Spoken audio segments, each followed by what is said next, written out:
के बारे में बोलने लगे कि अपना चेहरा दिखा के लोगों को अपने पीछे दौड़ा रही है।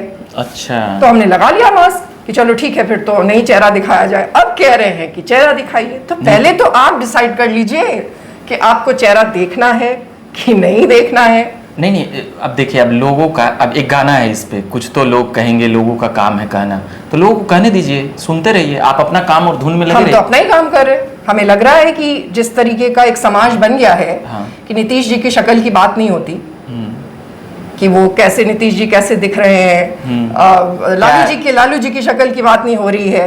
नहीं, अब आप यूनिक चीज कर रहे हैं। जैसे अब जैसे कोविड के समय में मास्क लोग लगाए थे, तो आप अभी लगाए हैं, इसीलिए हम बस ये चाहते हैं कि लोग हमारे विचार सुने। हम ये नहीं चाहते कि लोग हमारी शक्ल देखें और दूसरे पुरुषों के विचार सुने।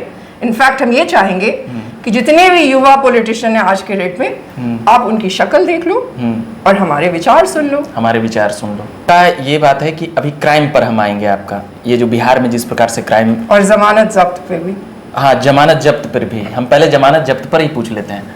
आप बड़ा याद रखती हैं, हमारा वो सवाल मिस हो गया था। इतना मतलब 150 सीट, 150 नहीं, सॉरी, 115, ध्यान नहीं, 113, 148 पे हमें लड़ने दिया गया। 30-40 सीटें आपका हटा, 100 सीटें खत्म कर दिया गया। 100 सीटें खत्म, सबको खारिज कर दिया गया। और भी करने क्या के फॉर्म खिलाफ भरने नहीं आया या आपसे डर गए? आप मुझे एक बात बताइए, हाँ, कि आप क्या फॉर्म नहीं भर पाइएगा? आप पढ़े लिखे आदमी हैं। नहीं भी भर पाएंगे तो हमारे सारे कैंडिडेट्स पढ़े लिखे लोग थे। जी जी। और बिहार में जो प्रचलन है राजनीति का, उसमें तो काफी कम पढ़े लिखे लोग फॉर्म भरते हैं। तो आज तक बिहार के इतिहास में आप हमें एक पार्टी का नाम बता दीजिए जिसके प्रत्याशी का फॉर्म रद्द किया गया हो। हम छोड़ देंगे राजनीति आज। बड़ी सवाल। आज तक बिहार की राजनीति में राजद हो, जदयू हो, भाजपा हो, किसी के भी प्रत्याशी का आपने खबर सुना है कि उसके प्रत्याशी का फॉर्म रिजेक्ट कर दिया गया हो? अरे हम तो राजनीतिक परिवार से ही आते हैं। अगर कहीं साइन छूट जाता है तो फोन आता है कि सर यहाँ पे साइन छूट गया है, कब आएंगे? तो इसको क्या माना जाए? आपका ये आपसे लोग डर गए, या आपको रोकने के लिए, या एक महिला होने के कारण आपको ये सब झेलना पड़ा, या सुनना? तो आप भी समझदार हैं कि अगर 100 कैंडिडेट्स को खारिज कर दिया गया उनका नामांकन, हमारे कैंडिडेट को बहुत बुरे तरीके से वैशाली में पीटा भी गया जी, जिसके लिए आप पदयात्रा, इसके लिए मैंने पदयात्रा किया, बट जो भी जी। तो इस तरीके की चीजें क्यों हुई? ये तो जो समझदार लोग हैं वो सोच क्या आपको कमजोर समझा जाता है या ताकतवर समझा जाता है? अगर कमजोर समझा जाता तो हमारे कैंडिडेट्स का रद्द खारिज नहीं किया जाता जी। आपको अगर हम कमजोर समझेंगे तो आपका खारिज थोड़ी करेंगे। 100 खारिज कर देना, हाँ। कमजोर समझने पे तो नहीं हो सकता। मतलब डर गए ये लोग पॉलिटिकल पार्टी वाले, अब वही जाने जी, क्योंकि 100 खारिज करने का तो कोई मतलब नहीं है। पर जितने पे लड़े आप, कितना, 148 पे लड़े? 13 अक्टूबर 2000, आपको याद होगा अक्टूबर नवंबर में चुनाव हुए थे। बिल्कुल याद है हमको। आपको ये भी याद 8 नवंबर भी याद है आपको ये भी याद होगा कि कोविड आया था। बिल्कुल याद है। और जुलाई में इस बात की चर्चा हो रही थी लॉकडाउन के बाद, शायद इस लॉकडाउन तो मार्च से ही लग गया था। हमारे आने के तुरंत बाद लॉकडाउन, हाँ, 25 मार्च के बाद। हाँ, हम आए 8 मार्च को, 11 मार्च को हम नालंदा गए, पहला हमने वो दौरा किया और उसके तुरंत बाद लॉकडाउन लग गया जी, within a few weeks. उसके बाद जुलाई तक ये चर्चा हो रही थी कि शायद इस साल चुनाव अब नहीं होगा। बिल्कुल हो रही, क्योंकि पूरे देश की हालत बड़ी खराब थी। लेकिन इन्होंने जुलाई के बाद लॉकडाउन हटाया बहुत सारे शर्तों और नियमों के साथ जी। और जो चुनाव नहीं होना चाहिए था वो आनन फानन में कैसे भी कराया गया जी। हमारी पार्टी रजिस्टर करने में बहुत प्रॉब्लम्स आए, मतलब उसको लटका दिया गया। और जो पहले चरण का चुनाव है वो तब तक हमारी पार्टी इन्होंने रजिस्टर नहीं की जी। तो बताइए, हम जुलाई क्रॉस कर चुके हैं, अगस्त, सितंबर, अक्टूबर, 2 महीने में आपने इतना किया। अक्टूबर में चुनाव शुरू हुआ, पहला चरण का चुनाव हो गया। ये लोग खूब ताली बजाए कि इनका तो पार्टी नहीं रजिस्टर हुआ। उस पर भी बहुत खबरें चली कि ये अपना पार्टी भी नहीं रजिस्टर करा पाए। हमारे जो पहला चरण का था उसमें सब इंडिपेंडेंट हो गए जी। 13 अक्टूबर 2020 को जब हम कोर्ट गए तब हमारी पार्टी को रजिस्टर किया गया। 13 अक्टूबर 2020, मतलब समझिए कि सिर्फ वो भी आप इतना पावरफुल, एजुकेटेड और विदेश से पढ़े लिख के आई हैं, फिर भी आपको इन चुनौतियों का सामना, तो सोचिए आम आदमी का क्या हाल होता है। करना ही पड़ता है, इसलिए हमने ये प्लेटफॉर्म भी बनाया जी। हम तो अपने पार्टी के लोगों तक अपनी कोई समस्या पहुंचने भी नहीं देते। अच्छा, फिर भी जितने पे लड़ी आप, 148 मान लें कि उससे भी घटा दें, 148 पे लड़े जी। एक तो कितने का जमानत बचा आप? हम एक का मात्र, सिर्फ हम एक स्टार कैंपेनर थे जी। और इतनी 148 कंस्टिट्यूएंसी थी जो ऑल ओवर बिहार थी जी। उसमें हमने सिर्फ 2 हफ्ते 20 दिन आप बोल सकते हैं, उसमें जितनी जगह जा सकते उतने में गए। जी।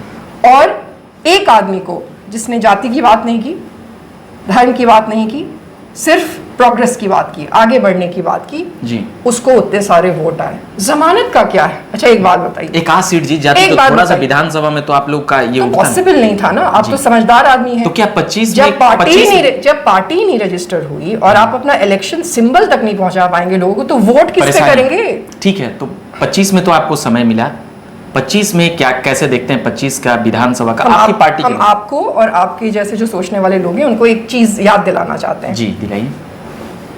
इतना जो ढिंढोरा पीटा जा रहा है कि हम चुनाव हार गए, सबसे पहली बात तो ये थी कि मैं मालूम ही था कि चुनाव हारेंगे, 2 हफ्ते में तो चुनाव जीतते नहीं है। जी। दूसरी बात ये है, सो व्हाट, नीतीश जी पिछले 20 साल से आपके मुख्यमंत्री हैं ना, जी। वो भी अपना पहला चुनाव हारे थे। दूसरा चुनाव जस्ट सेइंग। दूसरा चुनाव बिहार थे, तो क्या फर्क पड़ा? हार और जीत जी उसका कोई मतलब नहीं होता। ठीक है। ज्यादा इंपॉर्टेंट ये है कि आपका जो गोल है उसके आप कितना नजदीक गए। और हमने जिन स्थितियों में चुनाव लड़ा वो अपने आप में काबिले तारीफ थी। हमें लोगों ने कहा भी कि छोड़ दीजिए इस बार, क्योंकि आप ये जान के कि ये नतीजा अच्छा नहीं निकलेगा, अपने आप को, अपने रिसोर्सेज को, हर चीज को खर्चा करते रहते हैं, वो भी उस बिहार में जहाँ के आपको मालूम होता है जी। कि अगर आप गिरेंगे, जो कि आप गिरने वाले हैं, तो हो गया खी शुरू हो जाएगा। उसके लिए बहुत दम चाहिए। नहीं रिजल्ट पर चर्चा हो रहा है मैम, आपका हम मजाक नहीं उड़ा रहे हैं। किसी ने एक वोट भी लाया तो वो हिम्मत कर रहे हैं, तो रिजल्ट ही में तो खी हुआ ना। हाँ तो वो करने दीजिए फिर। अब रिजल्ट ही हर खी हुआ। हाँ, तो अब हम अगले सवाल पे आएंगे, ये क्राइम पर आएंगे आपका।